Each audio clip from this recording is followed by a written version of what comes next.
ہم تماشا گاہ کی طرف چلے گئے۔ یہاں خاصی رونق تھی، پھر بھی وہ بدمستی نظر نہیں آ رہی تھی جو پہلے نظر آیا کرتی تھی۔ اس تبدیلی کی وجہ یقیناً یہی تھی کہ اب وادی پر کلہاڑا برداروں کے بجائے رابلی قبیلے کے لوگوں کا قبضہ تھا۔ روپاش دیوتا کے پجاری یہاں جو وحشیانہ اچھل کود کرتے تھے، اس کی جگہ اب دھیمے دھیمے رقص و سرور نے لے لی تھی۔ کچھ مرد و زن لکڑی کے فرش پر ناچ رہے تھے، کچھ ہاتھوں میں ہاتھ ڈالے ہم آہنگ ہو کر گیت گا رہے تھے۔ ان میں رابلی قبیلے کے لوگوں کے علاوہ وادی داخان کے مفتو باشندے بھی شامل تھے۔ یقیناً کہ وہی لوگ تھے جنہوں نے سردار رابل کو اپنی اطاعت گزاری کا یقین دلا دیا تھا اور انہیں بندی خانے میں ڈالنے کی بجائے آزاد چھوڑ دیا گیا تھا۔ ایک ایسی ہی مثال ڈاکٹر ہنری کی صورت میں ہمارے سامنے آئی تھی۔ ہم تماشا گاہ کے اس حصے میں آ گئے جہاں کھانے پینے کا انتظام موجود تھا۔ لکڑی کی لمبی لمبی میزیں تھیں جن کے گرد اسٹول نما نشستیں رکھی گئی تھیں۔ ان میزوں کے گرد خوش باش لوگ بیٹھے تھے۔ چند مقامی لڑکیاں کھانے پینے کی اشیاء فراہم کر رہی تھیں۔ ہم بھی ایک کونے میں بیٹھ گئے۔ کھانا منگوایا گیا جس میں تلے ہوئے انڈے، کوئلوں پہ سکا ہوا گوشت، مکئی ملی گندم کی لمبوتری روٹیاں، قہوہ اور میٹھا شامل تھا۔ اتنی ساری چیزیں دیکھ کر سروج کی مری ہوئی بھوک چمک اٹھی اور وہ کھانے میں ہمارا ساتھ دینے لگی۔ بے شک سروج سے مجھے کئی اختلافات تھے، جن میں سب سے بڑا اختلاف یہ تھا کہ اس نے دولت کے حصول کو اپنا نصب العین بنا رکھا تھا اور اس کے لیے ہر وقت اپنا تن من قربان کرنے کو تیار رہتی تھی۔ مگر سروج میں کچھ خوبیاں بھی تھیں، اور سب سے اہم بات یہ تھی کہ وہ سائیں علی کی چیلی تھی، جبکہ سائیں ہمارے مشکل ترین حالات میں گاہے گاہے نمودار ہو کر ہمارے لیے آسانیاں پیدا کرتا تھا۔ فی الوقت سروج ہماری طرح پردیسی ہی تھی، اپنے وطن اور اپنے عزیز و اقارب سے سینکڑوں ہزاروں میل دور اس وادی میں نامساعد حالات کا شکار تھی۔ اب وہ بیمار بھی تھی، اس کی دلجوئی اور دیکھ بھال کرنا ہر طرح سے ہمارا فرض بنتا تھا۔ کھانے کے دوران میں ہی صفدر بھی وہاں پہنچ گیا۔ میں نے صفدر کے ذمے یہ کام لگا رکھا تھا کہ وہ وادی میں گھوم پھر کر سائیں علی کو تلاش کرے۔ جس رات مقامی سردار دارا خان شدید ہیجانی کیفیت کا شکار ہوا تھا، اسی رات سائیں علی اچانک سرنگ میں غائب ہو گیا تھا۔ اس کی گمشدگی نے سروج کو مزید پریشان کر رکھا تھا۔ میں نے سوالیہ نظروں سے صفدر کی طرف دیکھا۔ اس نے خاموشی سے انکار میں سر ہلا دیا۔ اس کا مطلب تھا کہ سائیں علی کا ابھی تک کوئی سراغ نہیں لگ سکا ہے۔ جان چاول بھی صفدر کے ساتھ ہی تھا۔ سروج کی طرح جان چاول بھی چاہتا تھا کہ ہم جلد از جلد اس وادی سے نکل جائیں۔ جان چاول کی بے تابی کی وجہ فنگ ہند تھی۔ وہ اپنی اس کوپہما ساتھی کو دل و جان سے چاہتا تھا۔ جب وہ فلپائن میں تھے تو چند گھنٹے بھی ایک دوسرے کے بغیر نہیں گزارتے تھے، لیکن نانگا پروت کی پراسرار بلندیوں نے ان سے قربتیں چھین کر انہیں فاصلے دے دیے تھے۔ یہ فاصلے پچھلے کئی ماہ سے ان دونوں کو دن رات تڑپا رہے تھے۔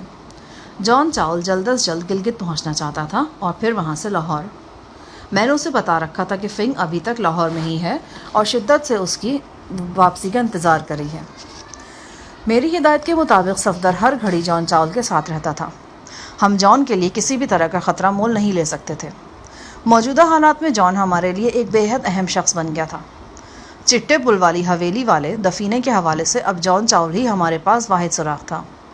جان چاول ہمیں بتا سکتا تھا کہ وہ دفینہ اب کہاں ہے جس کے لیے خلقت پریشان ہے، اور انڈیا میں جرائم پیشہ لوگوں کے گروہ باولے کتوں کی طرح جس کی بو سونگھتے پھر رہے ہیں۔ وہ دفینہ اب ایک چیلنج بن چکا تھا۔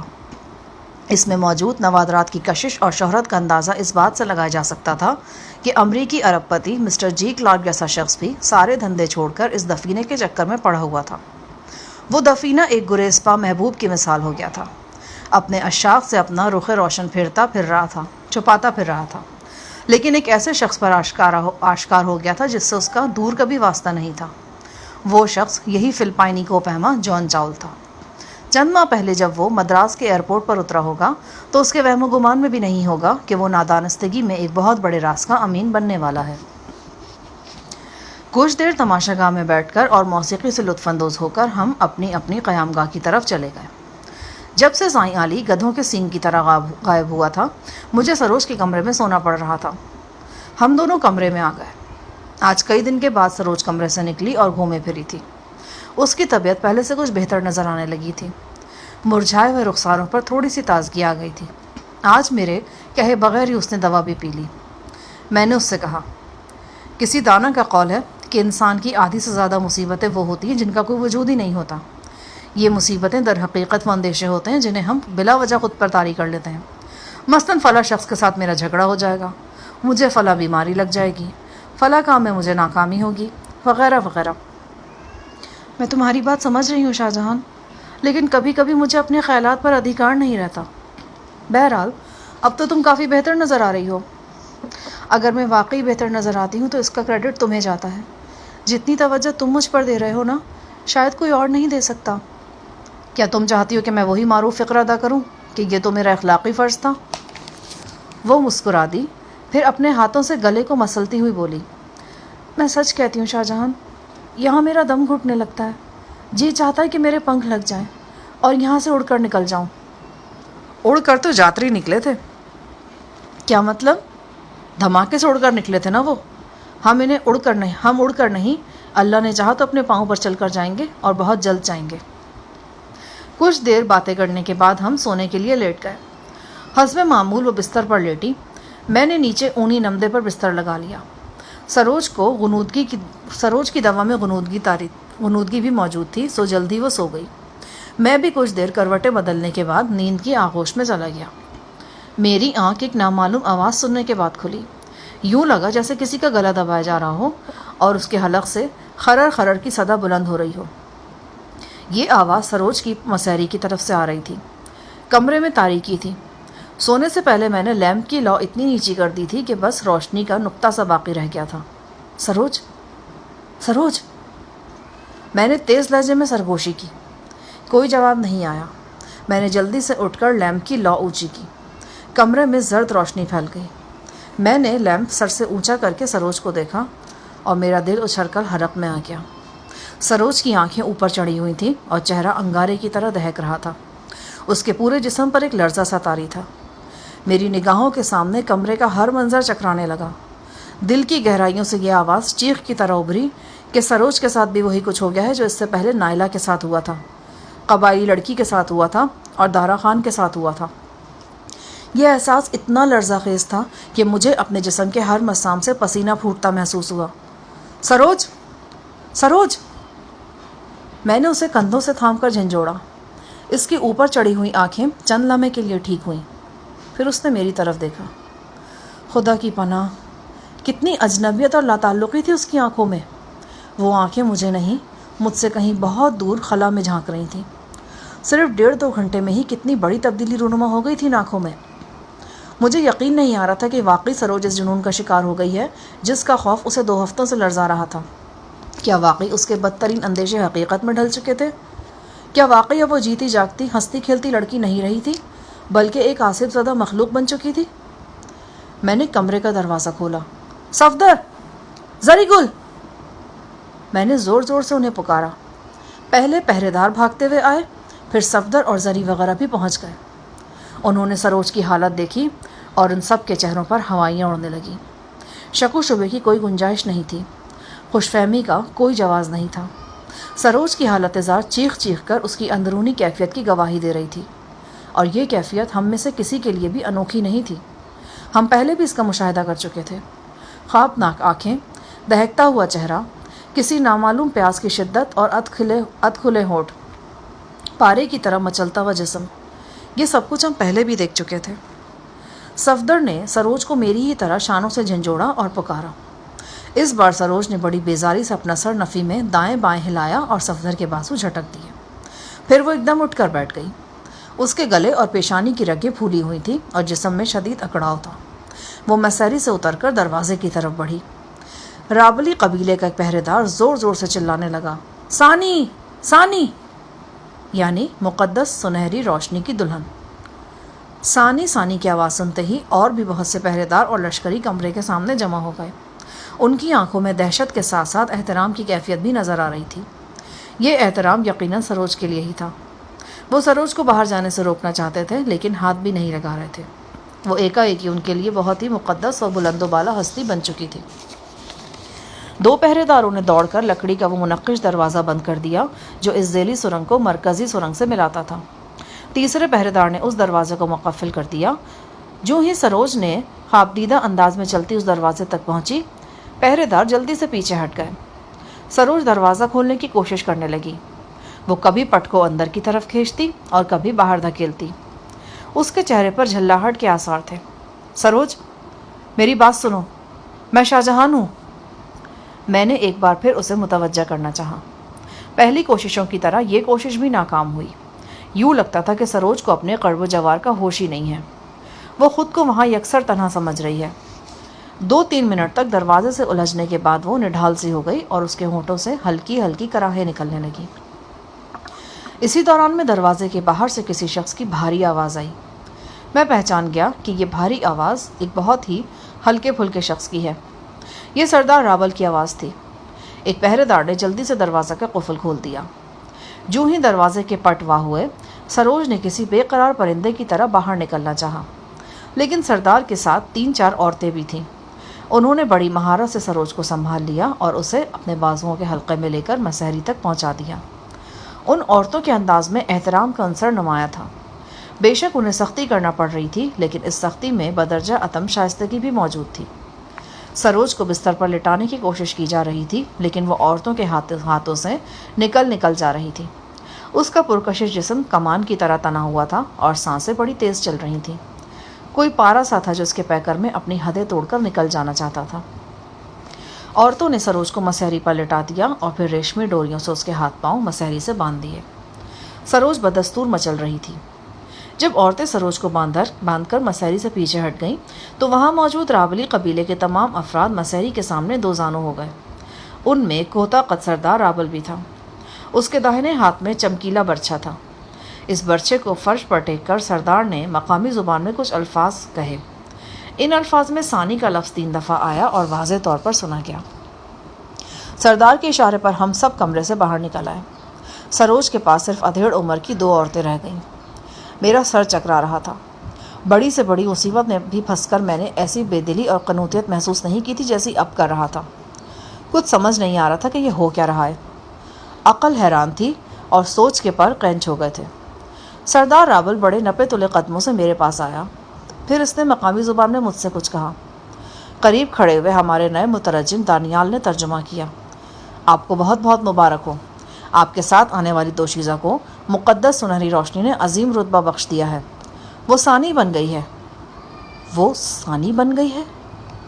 یہ الفاظ مجھے اپنی سماعت میں گونجتے اور پھیلتے ہوئے محسوس ہوئے۔ ہم سب اپنی جگہوں پر دم بخود کھڑے تھے۔ راول نے سلسلہ کلام جوڑتے ہوئے کہا، اب یہ محترم دوشیزہ ہم سب کے لیے قابل احترام ہے۔ ہمارے نجس اجسام کا سایہ بھی اس پر نہیں پڑنا چاہیے۔ مقدس روشنی ہمیں اپنے حفظ و امان میں رکھے اور ہمیں ہمیشہ صحیح فیصلے کرنے کی توفیق عطا فرمائے۔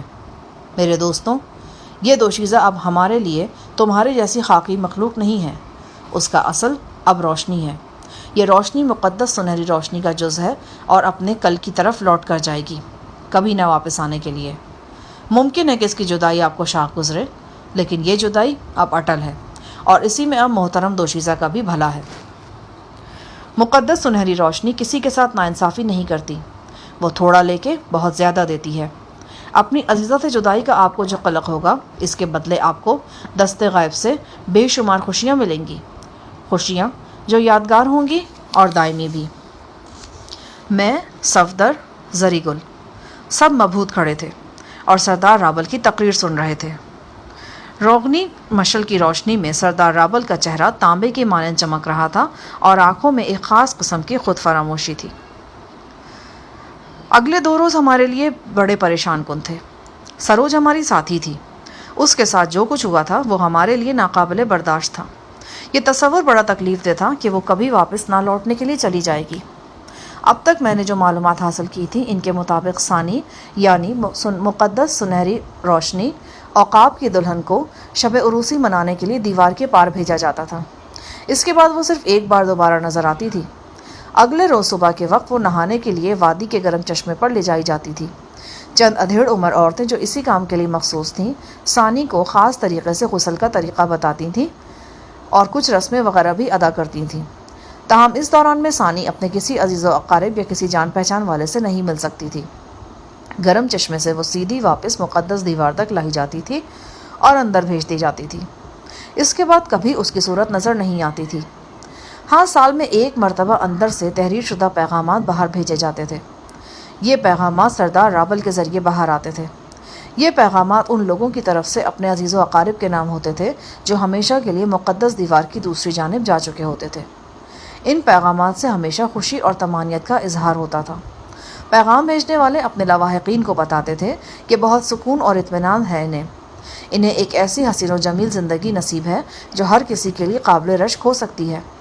وہ اب اس زندگی اور اس ماحول سے محروم ہونے کا تصور بھی دماغ میں نہیں لا سکتے۔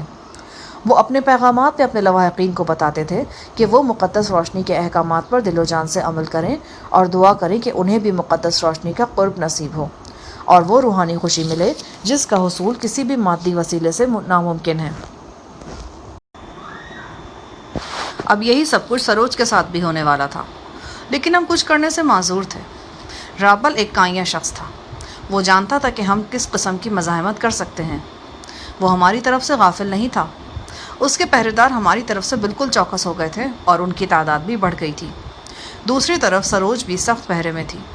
اس کے قریب چڑیا بھی پر نہیں مار سکتی تھی۔ تیسرے روز سے پہر کے وقت سروج کی بندشیں وغیرہ کھولی گئیں اور اسے راولی قبیلے کی بستی میں لے جانے کی تیاری ہونے لگی۔ ہم سب افسردہ تھے، لیکن یہ بات اچھی طرح جانتے تھے کہ مسلح پہرے داروں سے اٹی اس سرنگ میں ہماری مزاحمت لا حاصل رہے گی۔ پھر ایسے میں سروج کی جان کو خطرہ بھی لاحق ہو سکتا تھا۔ سروج کوئی ایسی عفت مآب دوشیزہ نہیں تھی کہ جس کی آبرو پر حرف آنے کا ہمیں اندیشہ لاحق ہو جاتا، مگر پھر بھی جو کچھ اس کے ساتھ ہونے جا رہا تھا وہ ناقابل برداشت تھا۔ وہ اپنے ہوش و حواس سے بیگانہ ہو چکی تھی۔ نامعلوم لوگوں کی تحویل میں وہ نامعلوم انجام کا شکار ہونے والی تھی۔ مقدس دیوار کے پار لے جا کر باہر کی دنیا سے اس کا رابطہ ہمیشہ کے لیے ٹوٹنے والا تھا۔ زری گل نے آہ بھرتے ہوئے کہا، استاد صاحب، عام سروج سے ہر وقت لڑتا جھگڑتا رہتا تھا، مگر اب ایسا لگ رہا ہے کہ وہ لڑائی بچوں کا لڑائی جیسا تھا جس میں کوئی عداوت اور دشمنی نہیں ہوتا تھا۔ ہمارا دل سروج کے لیے ایک دم غمزدہ ہے۔ کیا ہم اس کے لیے کچھ بھی نہیں کر سکتا؟ فی الحال تو یہ مشکل نظر آتا ہے، صفدر نے کہا۔ لیکن کیوں؟ پہرے دار ہماری طرف سے بے حد چوکس ہیں۔ میرے خیال میں انہیں سردار رابل کی طرف سے اجازت مل چکی ہے۔ وہ فائرنگ وغیرہ شروع کرنے میں ایک لمحے کی تاخیر نہیں کریں گے۔ ان پہرے داروں کو دیکھ دیکھ کر ہمارا غیرت بری طرح جوش مار رہا ہے۔ ہمارا دماغ میں آگ سا لگ گیا استاد صاحب۔ صفدر صاحب، کیا ہم یوں ان پہرے داروں کو دیکھتا رہے گا اور یہ لوگ ہمارا ساتھی کو اٹھا کر کسی عورت باز کے پلنگ پر پھینک دے گا؟ تم اپنے پٹھانی جوش کو فی الحال قابو میں رکھو تو بہتر ہے۔ اس جوش کو ظاہر کرنے کے لیے تمہیں ابھی بہت سے مواقع ملیں گے، میں نے کہا۔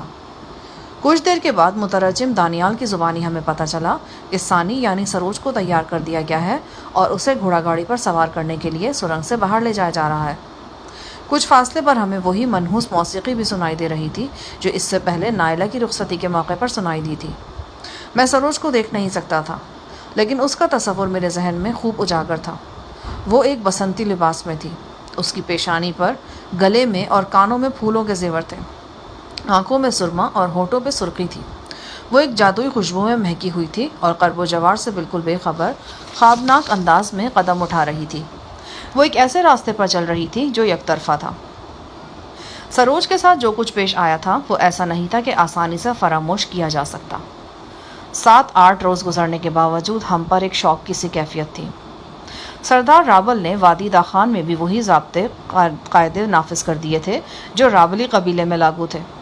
وادی سے باہر نکل کر لوٹ مار کرنے پر مکمل پابندی لگا دی تھی۔ لوٹ مار کر وہ سامان جو مقامی لوگوں کے زیر استعمال تھا بتدریج ضائع کیا جا رہا تھا۔ بیشتر مادار آزاد کر دیے گئے تھے۔ لوگوں کے پاؤں سے بیڑیاں اور آہنی گولے وغیرہ نکالے جا رہے تھے۔ وادی کے طول و عرض میں آگ جلانے کے سلسلے میں جو دیرینہ پابندیاں عائد تھیں وہ بھی خاصی حد تک نرم کر دی گئی تھیں، تاہم رات کے وقت آگ جلانے یا روشنی کرنے پر پابندی برقرار تھی۔ رابل نے ایک حکم کے ذریعے اعلان کیا تھا کہ بستی کے لوگ سادگی کو شعار بنائیں اور ہر مرد و زن عہد کرے کہ وہ محنت و مشقت کی زندگی گزارے گا۔ وادی کی تمام قابل کاشت زمین کو استعمال میں لانے کا پروگرام بھی بنایا جا رہا تھا۔ اس کے علاوہ ہنرمند لوگوں کو اکٹھا کیا جا رہا تھا تاکہ ان سے اجتماعی فائدے کے لیے کام لیے جا سکیں۔ سردار رابل نے ہمیں خوشخبری سنائی تھی کہ وادی کے ارد گرد کے حالات بہتر ہو گئے ہیں۔ 1-2 روز تک ہمیں وادی سے روانہ ہونے کی اجازت دے دی جائے گی۔ فلمی یونٹ کے لوگ اس پروانہ آزادی کے ملنے سے بہت خوش تھے۔ ان میں ایکسٹرا اداکار بھی تھے، رقاصائیں بھی اور ٹیکنیشین وغیرہ بھی۔ اس کے علاوہ خوبرو سری لنکن ہیروئن لوسانچی بھی آزادی پانے والوں میں شامل تھی۔ یہ لوگ وہ ساری صحبتیں اور اذیتیں بھول گئے تھے جو انہیں اس وادی میں آنے کے بعد اٹھانا پڑی تھیں۔ وہ سارے حادثے، ساری ہلاکتیں اور سارے اندوناک مناظر ان کی نگاہوں سے اوجھل ہو گئے تھے جن کے ساتھ ان کا واسطہ یہاں آ کر پڑا تھا۔ اب وہ صرف واپسی کے راستے دیکھ رہے تھے، وہ راستہ جو انہیں واپس اپنے شہروں اور گلی کوچوں میں لے جا سکتا تھا۔ لوسانچی کا پاؤں بھاری تھا اور میرے اندازے کے مطابق وہ طویل اور کٹھن سفر کے قابل نہیں تھی، لیکن اس وادی موت سے نکل جانے کے لیے وہ ہر رسک لینے کو تیار تھی۔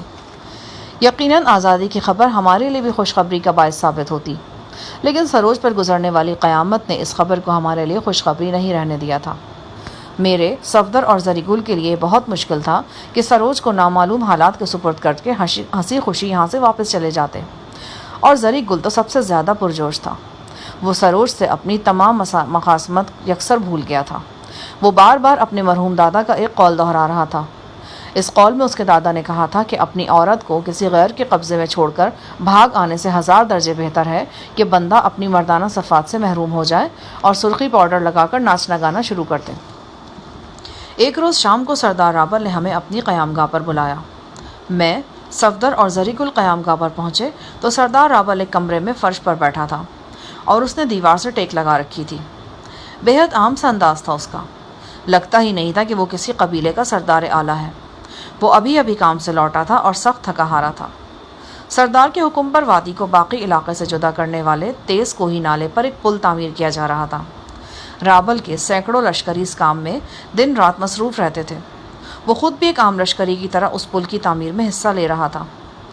رابل نے آواز دی تو اس کی خوبرو بیویوں میں سے ایک صحت مند بیوی دوڑی چلی آئی۔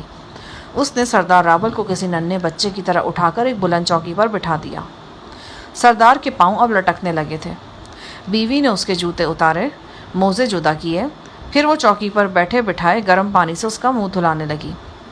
یہ بڑا دلچسپ نظارہ تھا، یوں لگتا تھا کہ وہ کسی بچے کے ناز اٹھا رہی ہے۔ اسی دوران میں کوہتا قد سردار کی دوسری بیوی دھلے ہوئے کپڑے لے آئی۔ سردار نے میلے کپڑے اتار کر دھلے ہوئے کپڑے پہنے۔ جب وہ زیریں لباس تبدیل کر رہا تھا، دونوں عطاعت مند خواتین نے ایک چادر کو دونوں طرف سے اس طرح پکڑا کہ سردار کے لیے پردہ بن گیا۔ اسی دوران میں سردار نے 2-3 دفعہ ان نیک بیویوں کو ڈانٹا ڈپٹا بھی۔ تھوڑی دیر بعد عورتیں باہر چلی گئیں اور سردار ہمارے درمیان تنہا رہ گیا۔ وہ ٹھہری ہوئی آواز میں بولا، تم لوگ خوش بخت ہو کہ مقدس سنہری روشنی تمہیں دوسری مرتبہ ملاقات کا اعزاز بخش رہی ہے۔ کیا مطلب؟ ہماری طرف سے زریگل نے پوچھا۔ سردار بولا، مقدس سنہری روشنی کا دیدار عام طور سے ان لوگوں کو کرایا جاتا ہے جو اس علاقے میں پہنچتے ہیں۔ ان کی واپسی کے وقت اس قسم کی کوئی رسم ادا نہیں کی جاتی۔ آپ لوگوں پر مقدس روشنی کی خاص عنایت ہے کہ آپ کی واپسی کے وقت بھی آپ کو اس کا دیدار کرایا جا رہا ہے۔ پرسوں علیہ صبح آپ لوگ یہاں سے روانہ ہوں گے۔ کل سے پہر کو آپ لوگوں کو مقدس روشنی سے الوداعی ملاقات کرائی جائے گی۔ الوداعی ملاقات؟ ہاں، اس ملاقات میں صرف اور صرف آپ جائیں گے۔ رابل نے میری اور زریگل کی طرف اشارہ کیا۔ میں اور زریگل ایک بار پھر اسی بلند و بالا پتھریلی دیوار کے سامنے تھے جو دیکھنے میں کسی فصیل کی طرح نظر آتی تھی۔ یہ ایک روشن دن کی روشن صبح تھی۔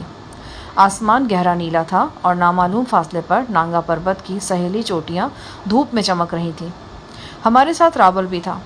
اس کے علاوہ وہ بوڑھا کاہن نما شخص تھا جس کے ہاتھ میں ہر وقت انسانی ران کی طویل ہڈی رہتی تھی اور ہونٹ بدبدانے والے انداز میں ہلتے رہتے تھے۔ ہم ان دونوں حضرات کے ساتھ آج صبح ہی وادی داخان سے رابلی قبیلے کی بستی میں پہنچے تھے اور سردار رابل کے مکان میں تھوڑی دیر آرام کرنے کے بعد مقدس دیوار کی طرف چلے آئے تھے۔ ہم نے حسب سابق بسنتی رنگ کے لمبے چوغے پہن رکھے تھے۔ ہمارے پاؤں میں خاص چمڑے کے صاف ستھرے جوتے تھے۔ ہمارے کپڑوں پر وہی سندلی خوشبو لگائی گئی تھی جو حواس پر حیران کن اثر کرتی تھی۔ 4-5 افراد نفیریاں اور تاشے بجاتے ہوئے ہمارے ساتھ ساتھ چل رہے تھے۔ ہم دیوار کے بالکل قریب پہنچے تو ایک بار پھر یہی احساس ہوا کہ کچھ نادیدہ آنکھیں ہمیں دیکھ رہی ہیں۔ کہاں سے دیکھ رہی ہیں؟ اس سوال کا بظاہر کوئی جواب سجھائی نہیں دیتا تھا۔ ہم دوسری بار اس دیوار کے پار جا رہے تھے۔ اس کے باوجود تجسس اور سنسنی خیزی کا وہی عالم تھا جو پہلی بار تھا۔ دل شدت سے دھڑک رہا تھا اور اعصاب متاثر ہو رہے تھے۔ جو ہی ہم دیوار کے عین سامنے پہنچے، حسب سابق گڑگڑاہٹ کی آواز سے پتھر کی ایک چوکور سل اپنی جگہ سے ہٹ گئی اور اندر داخل ہونے کے لیے خلا پیدا ہو گیا۔ خلا کے پیدا ہوتے ہی ہمارے ساتھ آنے والا مختصر جلوس واپس روانہ ہو گیا اور ہم اندر چلے گئے۔ پچھلی مرتبہ جب ہم یہاں آئے تھے تو مطلع سخت ابر آلود تھا اور ہر طرف بادلوں کے مرغولے چکرا رہے تھے، لیکن اس مرتبہ قرب و جوار کا منظر واضح تھا۔ واقعی یہ ایک جنت نظیر جگہ تھی۔ حد نگاہ تک سبزہ، پھول اور چشمے نظر آ رہے تھے۔ وہ خوبصورت آبشار ہمارے بالکل سامنے تھا، جس کا سفید پانی چمکتے پتھروں میں اٹکھیلیاں کرتا نشیب میں کہیں اوجھل ہو جاتا تھا۔ کھونوا خلا کے قریب ہمیں منڈے ہوئے سر والا وہی سفید پوش دکھائی دیا جس نے پچھلی مرتبہ بھی ہماری رہنمائی کی تھی۔ میں اور زری اس شخص کے پیچھے پیچھے چلتے ہوئے کھو کے آسیبی ماحول میں داخل ہو گئے۔ ایک عجیب نشاط کی سی کیفیت حواس پر چھا رہی تھی۔ ممکن تھا کہ ایسا اس مخصوص خوشبو کی وجہ سے ہو جو ہمارے لباسوں پر تھی اور ان در و دیوار سے بھی پھوٹ رہی تھی۔ اس دفعہ بھی ہم نے کھو میں سفید پوش مرد و زن اور بچوں کو دیکھا۔ وہ سب کے سب بہت خوش باش اور اپنے حال میں مگن دکھائی دیتے تھے۔ کچھ ٹہل رہے تھے، کچھ دھیمی آواز میں باتیں کر رہے تھے، کچھ اپنے حسین و جمیل بچوں کے ساتھ اٹکھیلیوں میں مصروف تھے۔ ایک جگہ ہم نے کچھ نوجوان لڑکیوں اور لڑکوں کو رنگوں سے تصویر کشی کرتے دیکھا۔ کینوس کی جگہ وہ کھو کی دیواریں استعمال کر رہے تھے۔ وہیں پر ایک دو سنگ تراش بھی مصروف کار تھے اور پتھروں کے ٹکڑوں کو شکل و شباہت دینے کی کوشش کر رہے تھے۔ آخر کار ہم اس کشادہ جگہ پر پہنچے جہاں آوازیں دیر تک گونجتی تھیں۔ 5-10 منٹ ہمیں وہاں بیٹھنا پڑا۔ اس قیام کے دوران ہمیں خوشبودار مقبی مشروب پلایا گیا۔ تب ملکوتی حسن والی وہ سفید پوش دوشیزہ نمودار ہوئی جس کا جسم چلتے ہوئے جھیل کے کمل کی طرح ڈولتا تھا۔ اس نے مجھے اور زری کو اپنے پیچھے آنے کا اشارہ کیا۔ ہم دونوں کسی معمول کی طرح اپنی جگہ سے اٹھے اور دوشیزہ کے عقب میں چلتے ایک بیوسی کمرے میں داخل ہو گئے۔ سامنے ایک بہت بھاری اور وسیع و عریض پردہ نظر آ رہا تھا۔ لڑکی ہم اس مخملی پردے کے مقابل کھڑا کر کے واپس چلی گئی۔ وہاں بے پناہ خاموشی تھی۔ میں زری گل کو ساتھ لے کر پردہ ہٹا کر اندر داخل ہوا، جہاں بہت بڑا فانوس روشن تھا اور عین وسط میں ایک زرنگار مسند نظر آ رہی تھی۔ اس مسحری نما مسند کو باریک ریشمی کپڑے کی غلاف نے ڈھانپ رکھا تھا۔ یہ جھولتا ہوا غلاف کمرے کی چھت سے منسلک تھا۔ ایک ہیبت ناک سناٹے نے گرد و پیش کو لپیٹ میں لے رکھا تھا۔ شاید سوئی بھی گرتی تو آواز پیدا ہوتی۔ اب ہم شانہ بشانہ کھڑے تھے اور اس پراسرار ریشمی جھونپڑی کو دیکھ رہے تھے جس کے اندر کوئی ہیولا ساکت بیٹھا تھا۔ اس کی جگر پاش نگاہیں ہمیں اپنے وجود سے پار ہوتی محسوس ہو رہی تھیں۔ خبر نہیں کتنی دیر ایک شدید بے چینی کے عالم میں گزر گئی۔ شاید یہ عرصہ 1-2 منٹ پر محیط ہوگا، لیکن ہمیں محسوس ہو رہا تھا کہ برس بیت گئے اور ہم اس مسند کے سامنے ساکت و جامد کھڑے ہیں۔ پھر ریشمی جھونپڑے کے اندر ایک سنہری روشنی نمودار ہوئی اور ہم نے بے مثال وجاہت کے مالک اس پراسرار شخص کو سورج کی طرح اپنے سامنے طلوع ہوتے دیکھا۔ وہ ایک جیتا جاگتا انسان تھا۔ میں اچھی طرح جانتا تھا، پھر بھی ذہن آسیبی دھندلکوں میں بھٹک رہا تھا۔ میں نے خود کو یقین دلانے کی کوشش کی کہ میں پورے ہوش و حواس میں ہوں۔ خوش آمدید، خوبرو شخص کی آواز آئی۔ یہ آواز بیوزی کمرے میں دیر تک گونجتی رہی۔ بہت شکریہ۔ تم نے اپنا نام شاہ جہان بتایا تھا نا؟ جی ہاں۔ بہت کم لوگوں کو یہاں دوبارہ بلایا جاتا ہے۔ تمہیں بلانے کی وجہ یہ ہے کہ تم مجھے دوسرے مہمانوں سے مختلف محسوس ہوئے ہو۔ پھر تم نے جو کارنامہ سر انجام دیا تھا وہ بھی ایسا نہیں کہ آسانی سے فراموش کر دیا جائے۔ میں سمجھا نہیں جناب۔ میں وادی داخان میں پیش آنے والے اس واقعے کا ذکر کر رہا ہوں جس میں تم نے خود پسند جاتریوں کو کیفر کردار تک پہنچایا تھا، اور اس بارے میں ہمیں سب کچھ معلوم ہو چکا ہے۔ سچی بات تو یہ ہے جناب کہ وہ سب کچھ آپ و آپ ہی ہو گیا تھا۔ اس میں میری کسی دلیرانہ منصوبہ بندی کو ہرگز دخل نہیں تھا۔ بہرحال ان الگ تھلگ پہاڑوں کی بلندیوں پر وہ ایک یادگار واقعہ تھا۔ چند لمحے بیوزی کمرے میں خاموشی طاری رہی۔ پھر خوبرو شخص نے کہا، تمہیں یاد ہے پچھلی ملاقات میں تم نے مجھ سے ایک سوال کیا تھا؟ تم نے پوچھا تھا کیا تم مجھے براہ راست دیکھ سکتے ہو؟ تمہارا یہ سوال مجھے اچھا لگا تھا۔ اس سوال سے مجھے اندازہ ہوا تھا کہ تم ایسی بات کو سمجھنے کی صلاحیت رکھتے ہو جو عام لوگ بغیر سمجھے صرف اس لیے مان لیتے ہیں کہ وہ میری زبان سے نکلتی ہے۔ آپ نے میرے بارے میں جو گمان کیا ہے میں اس کے لیے شکر گزار ہوں۔ چند لمحے خاموشی طاری رہی۔ اس خاموشی میں صرف ہماری سانسوں کی آواز آ رہی تھی۔ پھر خوبرو شخص نے کہا، تمہارے نزدیک زندگی کی حقیقت کیا ہے؟ میں نے کہا، زندگی خدا کا عطیہ ہے اور ہمارا مذہب ہمیں حکم دیتا ہے کہ ہم اسے خلق خدا کی بھلائی میں صرف کریں۔ میں مختلف بات کر رہا ہوں. میں پوچھ رہا ہوں کہ تمہارے نزدیک زندگی کن کیفیات سے مل کر بنتی ہے؟ محترم، میں کوئی فلسفی تو نہیں ہوں، لیکن بہرحال جتنا مجھے معلوم ہے اس کے مطابق زندگی کی دو ہی اہم کیفیات ہیں، خوشی اور غم. بالکل درست کہا تم نے. زندگی کی بنیادی کیفیات دو ہی ہیں، یعنی راحت اور تکلیف. باقی جتنی بھی کیفیات ہیں وہ ان دو کیفیتوں سے بنتی ہیں یا ان کے قریب قریب ہوتی ہیں. کسی تیسری کیفیت کا کوئی وجود ہی نہیں ہے. مثلا اگر ایک شخص بہت سکون محسوس کر رہا ہے تو یہ راحت کی ایک شکل ہے. کوئی شخص کسی مکروہ چیز کو دیکھ کر کراہیت محسوس کرتا ہے تو اس کراہیت میں تکلیف کا عنصر شامل ہے. اسی طرح اگر کوئی شخص کسی ہنر کو بڑے شوق سے سیکھ رہا ہو تو اس شوق میں راحت پوشیدہ ہے. حیرانی، تجسس، پشیمانی، غصہ، محبت، نفرت، دلچسپی، بیزاری، غرض ہر کیفیت میں راحت ہوتی ہے یا تکلیف ہوتی ہے، یا دونوں کا امتزاج ہوتا ہے. تمہیں میری بات سے اختلاف تو نہیں؟ جی نہیں. ہمارا عقیدہ ہے کہ قدرت نے پوری کائنات پہ مکافات عمل جاری و ساری کر رکھا ہے. تم یہ کہہ سکتے ہو کہ قدرت کے ہاتھ میں ایک انتہائی حساس ترازو ہے جس میں ہر جاندار کو زندگی میں ہر راحت کے بدلے ایک تکلیف اور ہر تکلیف کے بدلے ایک راحت تول کر دی جاتی ہے. یہ ترازو اتنا حساس ہے کہ ایک ذرے کے برابر بھی کمی بیشی نہیں کرتا.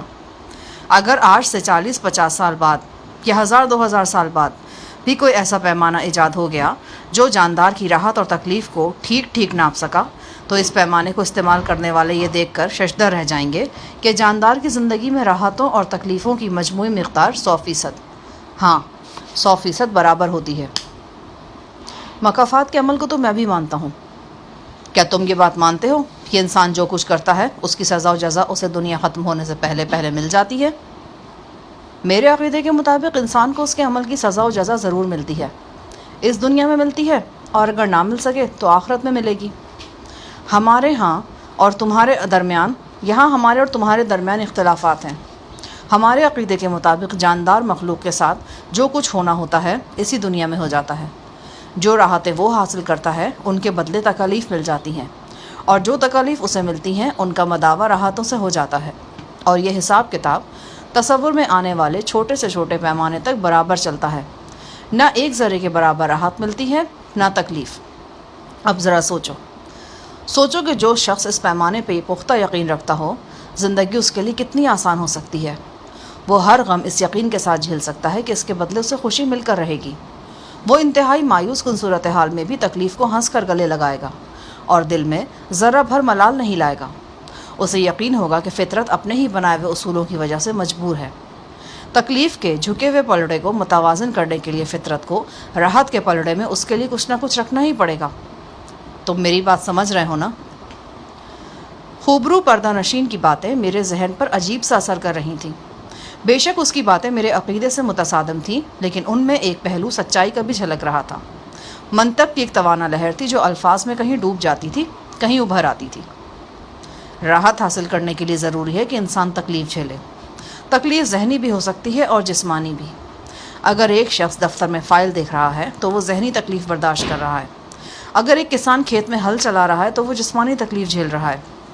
اپنے نظریے کے مطابق ہم ذہنی تکلیف کو برا نہیں سمجھتے، لیکن جسمانی تکلیف کو ذہنی تکلیف پر ترجیح دیتے ہیں. بہرحال ذہنی اور جسمانی تکلیف کی بات تو یوں ہی درمیان میں آ گئی. اصل بات جو میں تم سے کہنا چاہ رہا ہوں وہ یہ ہے کہ ہم لوگ مکمل یقین کے ساتھ بے ہم تکلیف برداشت کرنے کی صلاحیت رکھتے ہیں، کیونکہ ہم اس تکلیف کو راحت کے حصول کا ذریعہ سمجھتے ہیں. ہماری جنت ہماری محنت و مشقت میں ہے اور ہم نے اس جنت کو ڈھونڈ نکالا ہے. خوبرو پردہ نشی کی باتیں فلسفیانہ تھیں، لیکن اتنی پیچیدہ بھی نہیں تھی کہ میری سمجھ میں نہ آ سکے. محترم، آپ نے جو کچھ بھی کہا ہے میں اسے تسلیم کرتا ہوں. چند باتوں سے قطع نظر یہ سب کچھ ہمارے عقیدے کے خلاف نہیں ہے، لیکن گستاخی معاف. یہاں میں نے کچھ ایسے واقعات بھی دیکھے ہیں جو مجھے کسی لحاظ سے مناسب محسوس نہیں ہوئے. تم جو کچھ کہنا چاہتے ہو کھل کر کہہ سکتے ہو.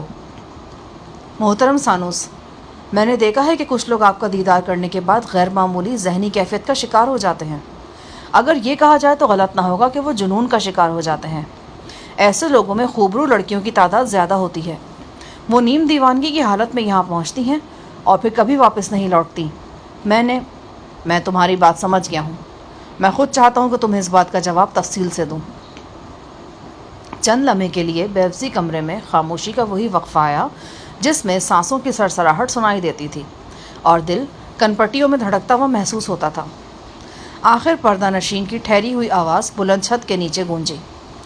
ہمارا عقیدہ ہے کہ وہ بیشتر سماجی معیار اور بندھن کھوکھلے ہیں جو آباد دنیا میں لوگوں نے قائم کر رکھے ہیں۔ اصل چیز سچی خوشی اور روحانی سکون ہے۔ تمہیں یہ شاید سن کر حیرانی ہو، لیکن حقیقت یہی ہے کہ یہاں ہر شخص کو رومانی و جنسی آزادی حاصل ہے۔ تمام مرد و زن ایک اکائی کی طرح زندگی بسر کرتے ہیں، ایک ایسی اکائی جس کے غم اور خوشیاں مشترک ہیں۔ یہ منفرد طرز کی آزادی ہے، مگر اس آزادی کا استعمال بڑے سلیقے اور شائستگی کے ساتھ کیا جاتا ہے۔ کسی پر کسی طرح کا جبر نہیں ہے، سب فیصلے باہمی رضامندی سے ہوتے ہیں، اور اپنا ساتھی چننے کے سلسلے میں عورت کی رائے کو فوقیت دی جاتی ہے۔ عورت جس کے ساتھ چاہے، جب تک رہنا چاہے، رہتی ہے، اور اگر ہمیشہ رہنا چاہے اور مرد بھی اسے ہمیشہ رکھنا چاہے تو کسی کو کوئی اعتراض نہیں ہوتا۔ بے شک مرد کو عورت پر ذہنی برتری حاصل ہے، لیکن ہمارا پختہ عقیدہ یہ ہے کہ مرد و زن کے باہمی معاملات میں عورت کے فیصلے ہمیشہ بہترین ہوتے ہیں۔ پردہ نشین کی باتیں میری حیرت میں اضافہ کرتی چلی جا رہی تھیں۔ کیا آپ مجھے یہ بتانا چاہ رہے ہیں کہ یہاں مرد و زن بغیر کسی ازدواجی بندھن کی زندگی گزارتے ہیں؟ نہیں، بہت سے ایسے ہیں جو ایسا نہیں کرتے، بلکہ کچھ ایسے بھی ہیں جو سرے سے کسی کے ساتھ وابستہ ہی نہیں ہوتے۔ تم میرے ساتھ اختلاف کر سکتے ہو، لیکن حقیقت یہی ہے دوست کہ باہر کی دنیا میں لوگوں نے اپنے اوپر جو پابندیاں عائد کر رکھی ہیں، ان میں سے بیشتر بے بنیاد اور غیر فطری ہیں۔ انسان کی سرشت میں شامل ہے کہ وہ تبدیلی چاہتا ہے، جلد نہیں تو دیر سے، لیکن چاہتا ضرور ہے۔ وہ نہ بھی چاہے تو اس کے ذہن کی گہرائیوں میں تبدیلی کی یہ خواہش موجود ہوتی ہے۔ وہ مرد یا عورت کی حیثیت سے اپنے جذباتی تعلقات کو کسی نئی ذات سے منسوب کرنے کا خواہش مند ہوتا ہے۔ بہت کم لوگ اس سے مستثنیٰ ہیں۔ میں نے کہا، اور آپ اس تبدیلی کی خواہش کو ابھار کر اسے بے لگام کر دیتے ہیں۔ یہ غلط ہے۔ ایسی خواہشوں کو پابندیاں بے لگام کرتی ہیں۔ ہم تو ان خواہشات کو تکمیل کے مرحلے تک پہنچنے کا موقع فراہم کرتے ہیں۔ اگر یہ خواہشات تکمیل تک نہ پہنچے تو انسان کے ذہن میں گہری اتر جاتی ہیں اور ایسے ایسے روپ ظاہر ہوتے ہیں کہ زندگیاں اجیرن کر کے دنیا کو بدصورت بنا دیتی ہیں۔ اگر آپ برا نہ مانیں تو میں کہوں گا کہ آپ انسان کو ایک عام جاندار کے درجے پر لے آئے ہیں۔ تمہارے نزدیک انسان کا درجہ کیا ہے؟ ہم سمجھتے ہیں کہ انسان اشرف المخلوقات ہے، اور وہ اس لیے اشرف المخلوقات ہے کہ وہ اپنی جبلت کو دبا کر ایک مہذب معاشرے کی بنیاد رکھتا ہے۔ مہذب معاشرہ فطرت کے بہاؤ میں پتھر رکھنے سے نہیں بنتا۔ مہذب معاشرے کے کچھ اور لوازمات ہیں، لیکن یہ بحث طویل ہوگی اور میں اس بحث میں نہیں پڑنا چاہتا۔ کیا آپ ان بچوں کو کیا سمجھتے ہیں جو آپ کی کمیونٹی میں پیدا ہوتے ہیں؟ میرا مطلب کہ ان کے ماں باپ کون ہوتے ہیں؟ یہ فطرت کے بچے ہیں، اور فطرت کبھی ناجائز نہیں ہوتی۔ یہ بچے بھی ناجائز نہیں ہیں، یہ صرف بچے ہیں، جیسے پھول صرف پھول ہوتے ہیں۔ ان کے بیج کے بارے میں غور کرنا بے معنی ہے۔ یہاں پیدا ہونے والا بچہ پوری کمیونٹی کا ہوتا ہے، وہ کسی کا نہیں ہوتا، لیکن سب کا ہوتا ہے۔ میں آپ کی بات نہیں سمجھ پا رہا۔ ہمارے ہاں بچے کی ملکیت کا تصور نہیں۔ جو بچہ پیدا ہوتا ہے وہ کمیونٹی کے متعلقہ افراد کی تحویل میں ہوتا ہے۔ ماں کو بھی علم نہیں ہوتا کہ اس نے کس بچے کو جنم دیا ہے۔ بچے کے ماں باپ اگر بچے کی خواہش رکھتے ہوں تو وہ کسی بھی ایسے بچے کو گود لے لیتے ہیں جو کمیونٹی کے متعلقہ افراد کے پاس موجود ہو۔ میری الجھن کم ہونے کے بجائے بڑھتی جا رہی تھی۔ میں نے موضوع بدلتے ہوئے کہا، آپ اپنے عقیدے کے مطابق زندگی بسر کر رہے ہیں، لیکن مجھے اس عقیدے سے اختلاف ہے۔ جزوی اختلاف یا مکمل اختلاف؟ فی الحال میں جزوی ہی کہوں گا۔ تم اختلاف کرنے کا حق رکھتے ہو۔ اس حق کو استعمال کرتے ہوئے کیا میں پوچھ سکتا ہوں کہ آپ نے اپنے طریقہ حیات اس کمیونٹی تک ہی کیوں محدود رکھا ہوا ہے؟ میرا خیال ہے کہ رابلی قبیلہ آپ کی پرستش کرتا ہے، لیکن وہاں یہ رسم و رواج موجود نہیں ہیں جو اس دیوار کے اندر اس کمیونٹی میں موجود ہیں۔ گستاخی معاف، میں یہ کہنا چاہتا ہوں کہ وہاں جنسی کجروی نظر نہیں آتی۔ کجروی؟ وہ مسکرانے والے انداز میں بولا، میرا خیال ہے تم نے نر لفظ استعمال کیا ہے، ورنہ تم بے راروی یا گمراہی کہنا چاہ رہے تھے۔ خیر، مجھے خوشی ہے کہ تم اپنی رائے کا آزادانہ اظہار کر رہے ہو۔ جہاں تک تمہارے سوال کا تعلق ہے، میں کہنا چاہوں گا کہ کوئی بھی نظریہ یا عقیدہ کسی ذہن میں زبردستی نہیں ٹھوسا جا سکتا۔ یہ ایک تدریجی عمل ہے۔ رابلی قبیلے کے لوگ بہت جلد اس عمل سے گزریں گے۔ گزر جائیں گے اور پھر بڑی خوش دلی اور خلوص کے ساتھ وہی خیالات اپنا لیں گے جو اس کمیونٹی کے لوگوں نے اپنا رکھے ہیں۔ جسمانی و ذہنی محنت تو وہ لوگ اب بھی کر رہے ہیں، پھر وہ انتھک محنت کریں گے، وہ محنت جو رگوں کو توڑتی ہے اور جسموں سے راحت کا خراج یوں وصول کرتی ہے کہ ہر عضو علمان پکار اٹھتا ہے۔ وہ حقیقی مسرتوں سے آشنا ہونے لگیں گے، ان کی ذات پہ چڑھے ہوئے کہنہ رواجوں کے خول ٹوٹ جائیں گے، اور یہ سب کچھ بہت جلد ہوگا۔ میرا پہلا سوال ابھی تک اپنی جگہ پر موجود ہے محترم سانوس۔ وہ دو شیزائیں جو ثانی کہلاتی ہیں اور بنا سجا کر یہاں لائی جاتی ہیں، ان کے ساتھ کیا سلوک ہوتا ہے؟ ان کے ساتھ وہ سلوک ہوتا ہے جو کسی کے لیے بھی قابل صدر رشک ہے۔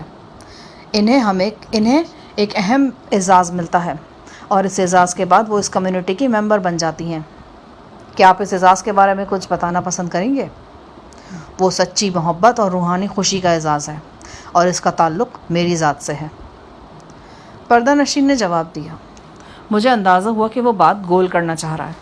میں نے پوچھا، کیا ہماری جو ساتھی یہاں لائی گئی ہے وہ بھی اس کمیونٹی کے ممبر بن چکی ہے؟ ہاں، وہ بھی اس کمیونٹی کے ممبر بن چکی ہے۔ کیا ہم ایک بار اس سے مل سکتے ہیں؟ اب یہ ممکن نہیں۔ وہ ٹھیک تو ہے نا؟ اتنی خوش ہے کہ تم تصور بھی نہیں کر سکتے۔ یہ حقیقی خوشی ہے یا تصوراتی؟ کیا مطلب؟ ایک بار پھر میں جسارت کرنا چاہ رہا ہوں۔ میرا خیال ہے کہ آپ اپنی برتر ذہنی طاقت کی مدد سے منتخب لوگوں کو خاص قسم کی ذہنی کیفیت میں مبتلا کر دیتے ہیں، کوئی ایسی کیفیت جو ہپنوٹزم سے ملتی جلتی ہے۔ بیوزی کمرے کی گونجتی فضا میں کوئی چیز چھناکے سے ٹوٹ گئی تھی۔ چند لمحے مکمل خاموشی طاری رہی، پھر پردہ نشین کی ٹھہری ہوئی آواز آئی۔ میں تمہاری بات پر کوئی تبصرہ نہیں کرنا چاہتا، صرف اتنا کہوں گا کہ اس معاملے میں اپنے ذہن کو زیادہ تکلیف مت دو۔ وہ لڑکی تمام دوسرے لوگوں کی طرح آسودہ اور خوش ہے۔ تم دنیا جہاں کی ترغیبات بھی اس کے سامنے لے آؤ تو بھی وہ اس ماحول سے جدا ہونا پسند نہیں کرے گی۔ اگر تم اس کے خیالات جاننا چاہتے ہو تو تمہیں 3-4 ماہ انتظار کرنا پڑے گا۔ سال کے خاص موقع پر یہاں موجود لوگ اپنے پیغامات اپنے عزیز و اقارب تک پہنچا سکتے ہیں۔ جس دوران میں پردہ نشین سانوس کے ساتھ یہ پیچیدہ گفتگو کر رہا تھا، میرا ذہن ایک اور ڈگر پر بھی سوچ رہا تھا۔ یہ وہی سوچ تھی جو کئی روز سے میرے اندر پنپ رہی تھی۔ میں نے سانوس سے کہا، آپ کی اجازت سے ایک درخواست کرنا چاہتا ہوں آپ سے، لیکن ڈرتا ہوں کہ کہیں اس درخواست کا گستاخی قرار نہ دے دیں۔ نہیں، تم جو کہنا چاہتے ہو کہہ سکتے ہو۔ کیا ایسا ہو سکتا ہے محترم سانوس کہ ہم ابھی کچھ دن یہاں مزید رہ لیں؟ کیوں؟ بس یوں ہی، دل چاہ رہا ہے۔ آپ سے مل کر ذہن پر عجیب سا اثر ہوا تھا۔ اس دوسری ملاقات میں یہ اثر اور گہرا ہوا ہے۔ میں یہ بات تہ دل سے کہہ رہا ہوں۔ اس جگہ سے، اس ماحول سے کچھ انس سا ہو گیا ہے مجھے۔ میں کچھ دن مزید سردار رابل کے ساتھ رابلی قبیلے میں رہنا چاہتا ہوں۔ میں اس طرز زندگی کو دیکھنا چاہتا ہوں جو یہ لوگ آپ کی ہدایت پر اختیار کیے ہوئے ہیں۔ میں دوسرے لفظوں میں یہ کہوں گا کہ یہاں کے رہن سہن کا قریب سے مشاہدہ کرنا چاہتا ہوں۔ خود خوبرو سانوس خاموش رہا۔ اس کی نگاہیں میری طرف اٹھیں، اس کی آنکھیں مجھ سے چار ہوئیں، وہ تہلکہ خیز آنکھیں جو دل و دماغ کو لیزر شعاؤں کی طرح چیر کر گزر جاتی تھیں۔ میرے جسم کو جیسے ہزاروں وولٹ کا جھٹکا برداشت کرنا پڑا تھا۔ ایک عجیب سی سنسناہٹ سر کے بالوں سے لے کر پاؤں کے ناخنوں تک دوڑ گئی۔ مجھے لگا جیسے میرا ذہن ایک چٹیل میدان ہے، اور اس میدان میں جو کچھ بھی رکھا ہے وہ ان نگاہوں کی زد میں ہے۔ کچھ بھی نہا نہیں رہا، کچھ بھی چھپایا نہیں جا سکا۔ اگلے ہی لمحے ان نگاہوں کا زاویہ بدل گیا۔ چند سیکنڈ کے بعد وہ پردہ نشین پھر بولا، تمہیں اپنے ارادے کا علم تو ہوگا، لیکن اپنے ساتھیوں کے ارادے کے متعلق تم کیسے جان سکتے ہو؟ کیا وہ بھی یہاں رہنے کے خواہش مند ہیں؟ میرے صرف 3 ساتھی ہیں جناب۔ ایک کا نام صفدر، دوسرے کا نام جان چاول، اور تیسرے کا نام زری گل ہے۔ یہ زری گل میرے ساتھ ہی آپ کی خدمت میں حاضر ہوا ہے۔ اور وہ باقی لوگ؟ میں پردہ نشین کا اشارہ سمجھ گیا۔ یقیناً وہ ان سری لنکن اور پاکستانیوں کی بات کر رہا تھا جن کا تعلق فلمی یونٹ سے تھا۔ اس کے علاوہ پردہ نشین کا اشارہ ان لوگوں کی طرف بھی تھا جو مرحوم وزیر منصور خان کے ساتھ اس علاقے میں پہنچے تھے اور گرفتار بلا ہوئے تھے۔ وہ میرے ساتھی نہیں ہے جناب، اگر وہ جانا چاہیں تو ان کی اپنی رائے ہے۔ ایک بار پھر وہی خاموشی لہریں لینے لگی جو میرے اعصاب کو شل کر دیتی تھی۔ مجھے لگتا تھا کہ میں ٹوٹ کر ریزہ ریزہ ہو جاؤں گا۔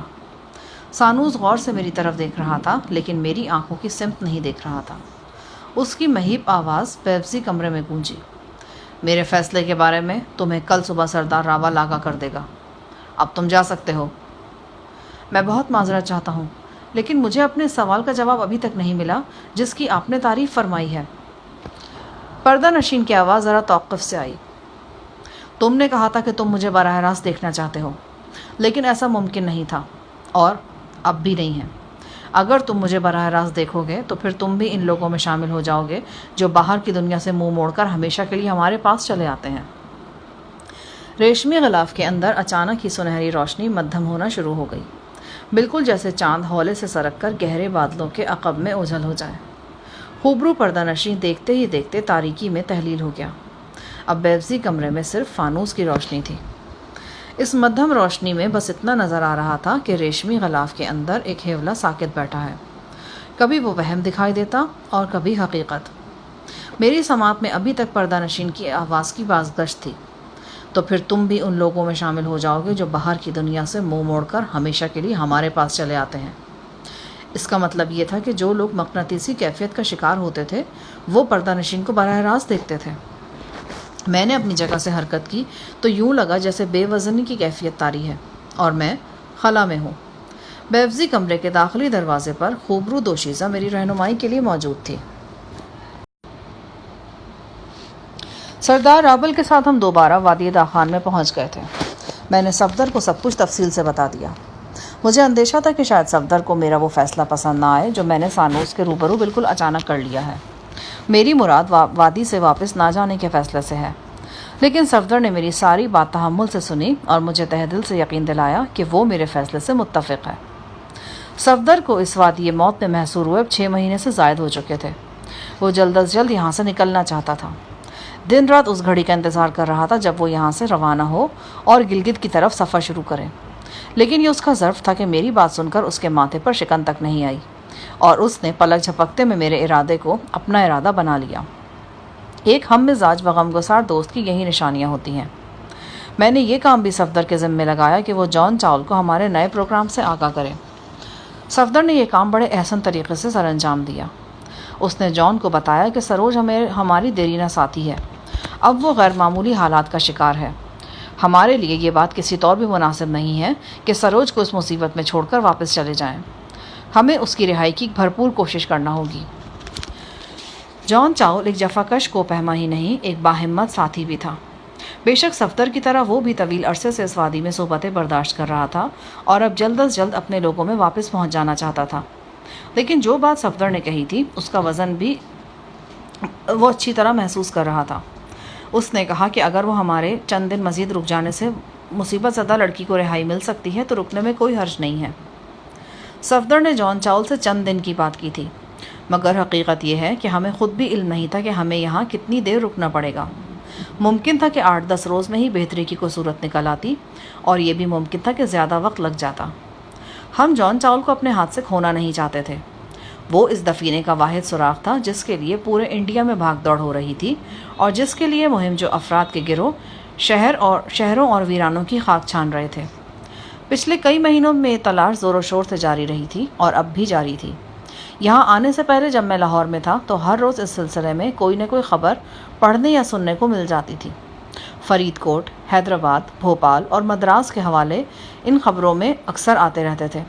کبھی کوئی دو گروہ آپس میں لڑ پڑتے، کبھی کسی شخص کا اغوا ہو جاتا اور کبھی یہ افواہ اڑ جاتی تھی کہ فلاں جگہ سے دفینہ برآمد کر لیا گیا ہے اور انڈیا کی گورنمنٹ اسے تحویل میں لے چکی ہے۔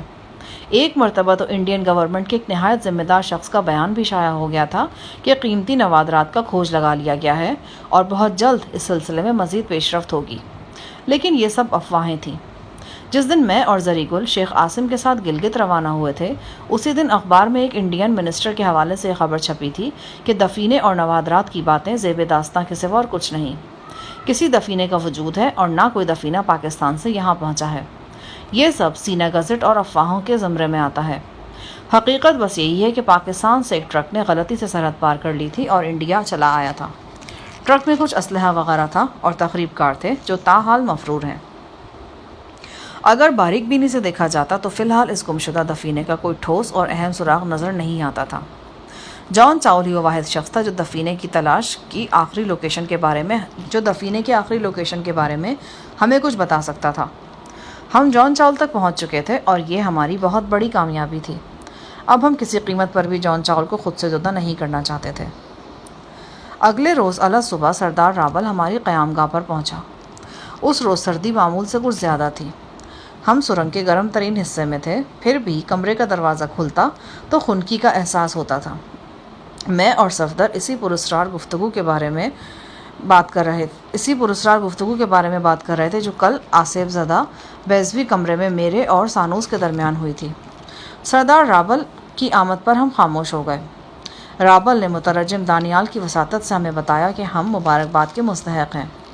مبارکباد اس بات کی کہ مقدس روشنی نے ہماری درخواست قبول کر لی ہے اور ہم 1-2 ماہ یا جتنی دیر چاہیں یہاں قیام کر سکتے ہیں۔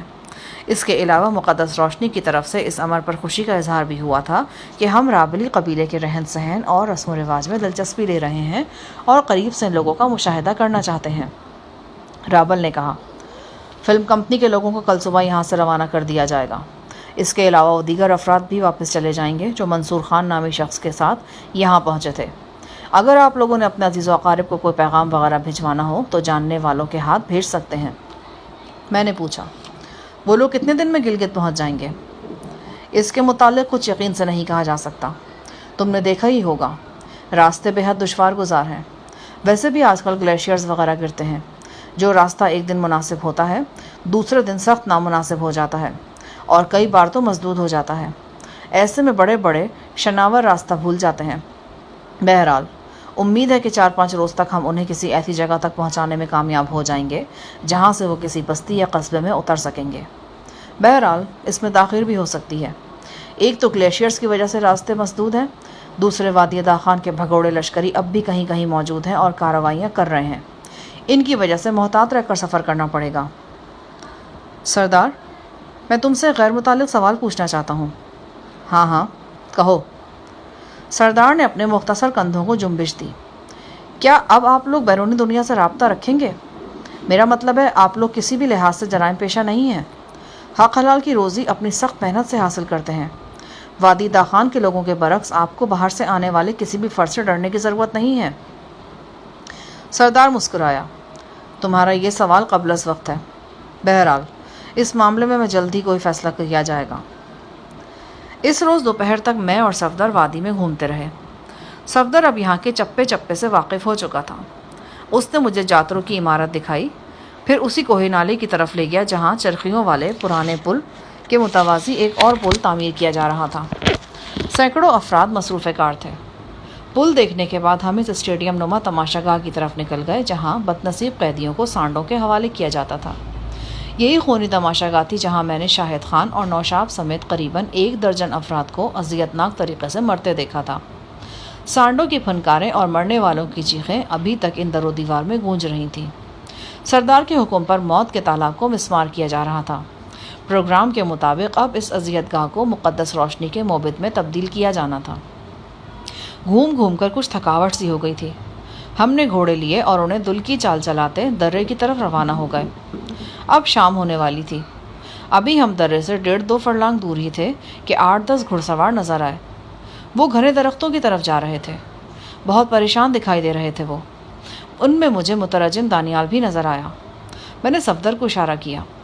ہم نے ایڑ لگائی اور گھوڑے دوڑا کر گھڑ سواروں کے قریب پہنچ گئے۔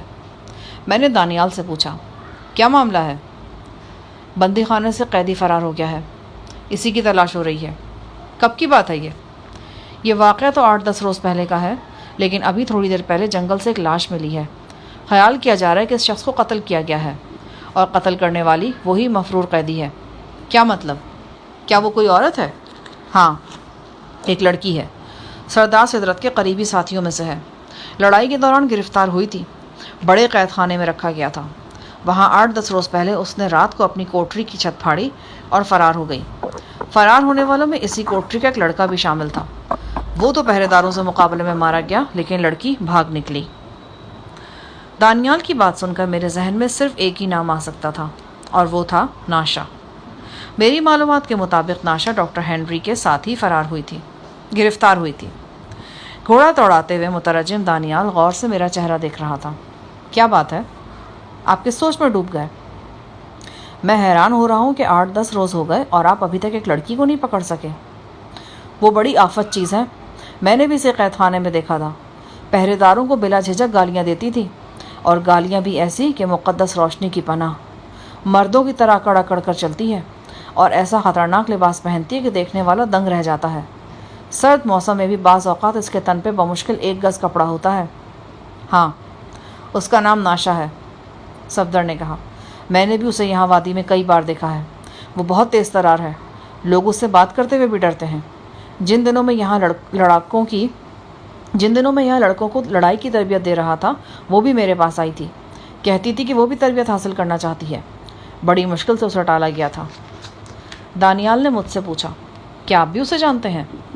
تمہارا اندازہ درست ہے، وہ ایسی آفت ہے جسے ایک بار دیکھ کر آسانی سے فراموش نہیں کیا جا سکتا۔ میری معلومات کے مطابق وہ اس وادی کے سب سے بڑے جاتری خاران کی بیٹی ہے۔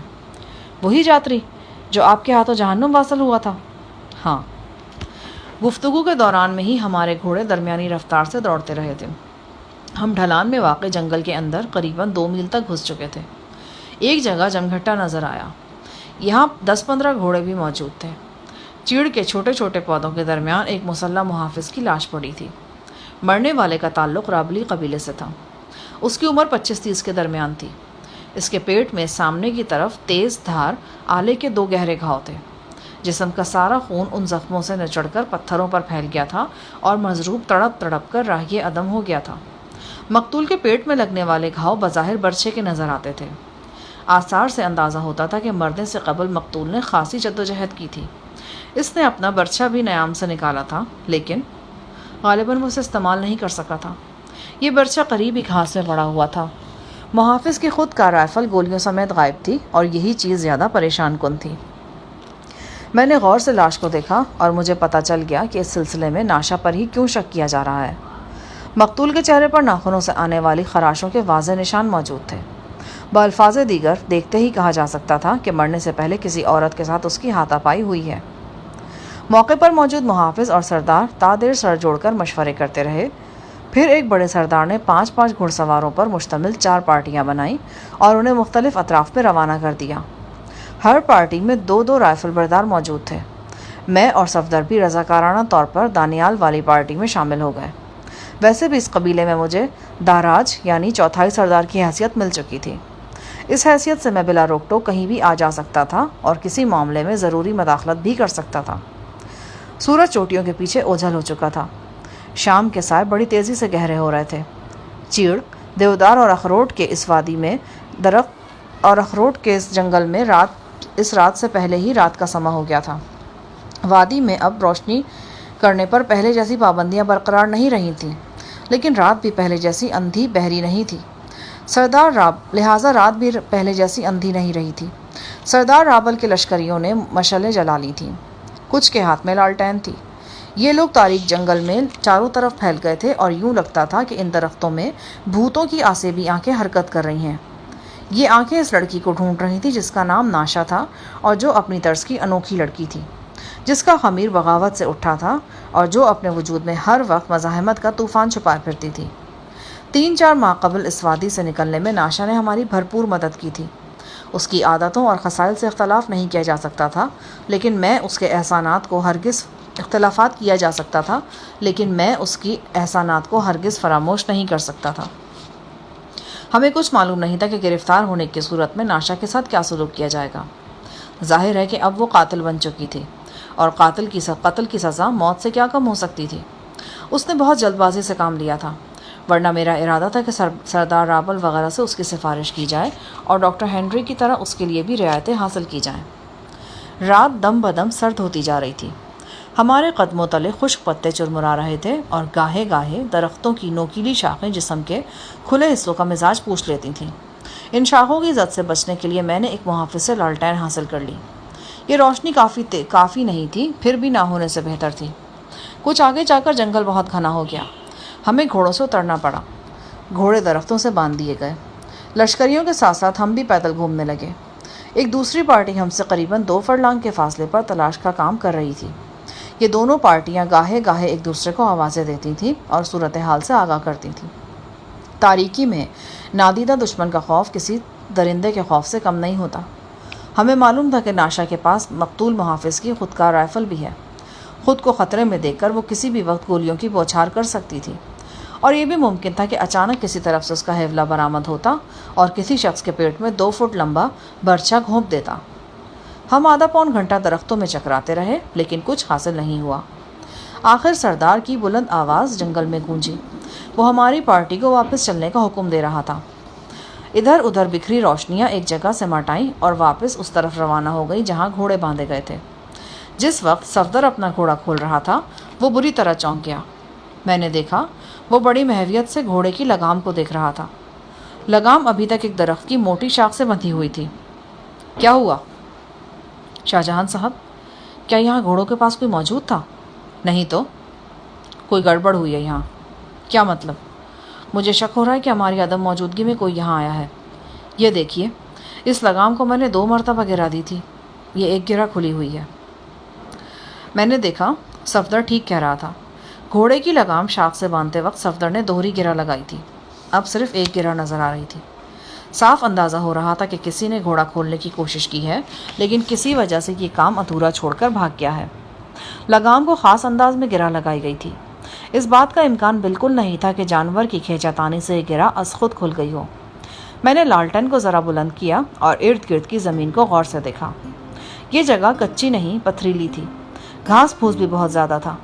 ایسی جگہ پر نقش قدم یا کسی اور زمینی شہادت کا مل جانا بہت مشکل ہوتا ہے، لیکن نہ جانے کیوں میری چھٹی حس کہہ رہی تھی کہ تھوڑی دیر پہلے کوئی یہاں موجود رہا ہے، کوئی ایسا شخص جو ہم میں سے نہیں تھا۔